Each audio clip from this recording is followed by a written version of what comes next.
ချစ်ထွေးတနာပါတယ်သူလည်းမိန်းကလေးကြမှာကန့်လန့်လိုက်လာတာအခုလည်းသူလိုက်ချင်ပါပဲ ဟဲ့နင်းလူကသူ့ဘာသာလိုက်စင်နေတာကြီးကိုအခုလည်းဖះပေါ်မလိုက်တော့ပါဘူးဟဲ့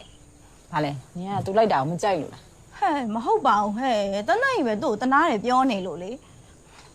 အခုသူလိုက်လာတာရောစပိန်ဆောက်ပေးတာရောငါတို့ခိုင်းတာမှမဟုတ်တာသူ့ဘာသာသူလိုက်လာတယ်ဟာ တော်ကြပါတော့ဟဲ့နင်တို့နှစ်ယောက်ကလေချစ်ထွေးတစ်ယောက်အတွက်နဲ့တော်တော်ငင်းခုန်လုပ်တယ်နော်အခုလည်းခေါ်ခြင်းလို့မဟုတ်ဘူးဟဲ့တတ်တော်ဆောင်ဆိုပြီးအိမ်ကထည့်ပေးလိုက်တာအဖေပြောနင်တို့ကြားတယ်မလားကြာညို့တေချာဆောက်ရှောက်ပါဘာညာနဲ့မှားနေတာလေအခု तू ပါလာတော့လေငါတို့စပိန်ဆောင်ပေးဖို့ဖော်ရတာပေါ့ तू မလိုက်ချင်ဘူးလို့သာပြောချင်းငါတို့ဒီကိုလာမှာတော့မဟုတ်ဘူးသိလားကျေးဇူးတောင်တင်အောင် အေးဟုတ်တာပဲပြောလဲဟုတ်တာပဲ အာ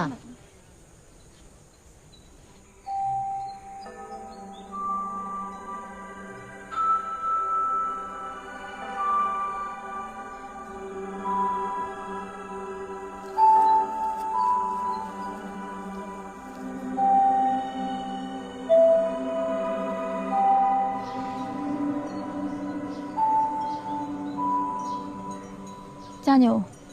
နင်းနဲ့ချစ်ထွေးနဲ့ကဘာတော့ရလဲ ဘာလဲရုပ်တရက်ကြီးထောင်မေးတာ ဒီလိုလေဟာနင်းနဲ့ချစ်ထွေးနဲ့အမျိုးတော်တာတော့ငါသိတယ်ဟာဒါပေမဲ့ငါဆွေမျိုးမဆက်တတ်ဘူးနင်းနဲ့ကဘယ်ဘက်ကတော့ရလဲ ငါတို့နှစ်ယောက်ကိုအမျိုးစိတ်ရမယ်ဆိုရင်တော့တကယ်တမ်းကျတော့ဘာမှမတော်ဘူးဒေါ်လေးငယ်ကကြတော့ငါမေရဲ့ညီမနှစ်ဝန်းကွယ်ချစ်ထွေးကကြတော့ဦးလေးဖိုးမောင်ရဲ့တူအဲ့တော့ငါဒေါ်လေးငယ်ဘက်ကချစ်ထွေးကကြတော့ဦးလေးဖိုးမောင်ဘက်ကအဲ့တော့နှစ်ယောက်ကဘာမှမတော်ဘူးသိပြီလား အဲ့ဆိုနင်ကဘာသွေးမှမဆက်ကြဘူးပေါ့နော် သိမို့ဟာနင်နော်ဟုတ်ကဲ့ရှောက်ပြီးစဉ်းစားမနေနဲ့ငါတို့မောင်နှမတွေ မစင်စားပါဘူးမစင်စားဘူးငါကလေချစ်ထွေးနဲ့အပေါ်အနုနာခံလုံးတာကိုတွေးမိလို့ပါဟာ ငါတော့ဟာငယ်ငယ်တုန်းကလည်းအတူကြီးပြင်းလာတယ်ပြီးတော့ငါတို့အိမ်မှာသူတို့ကလာနေရတာဆိုတော့တမင် short ပေးတဲ့သဘောပေါ့ဟာအဲ့တော့ငါသူ့မှာဆိုရင်ညီမလိုပဲသူကလည်းငါအတွက်ဆိုရင်အကူလိုပဲ အကိုအဲ့လောက်နိုင်တဲ့ညီမမျိုးတော့တခါမမြင်ဘူးနော် နင်တော့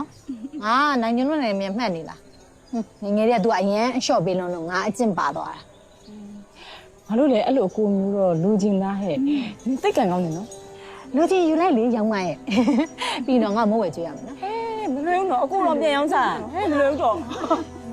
လူချင်းနေဆိုရင်ယူပါရှင်ရောင်းမလေး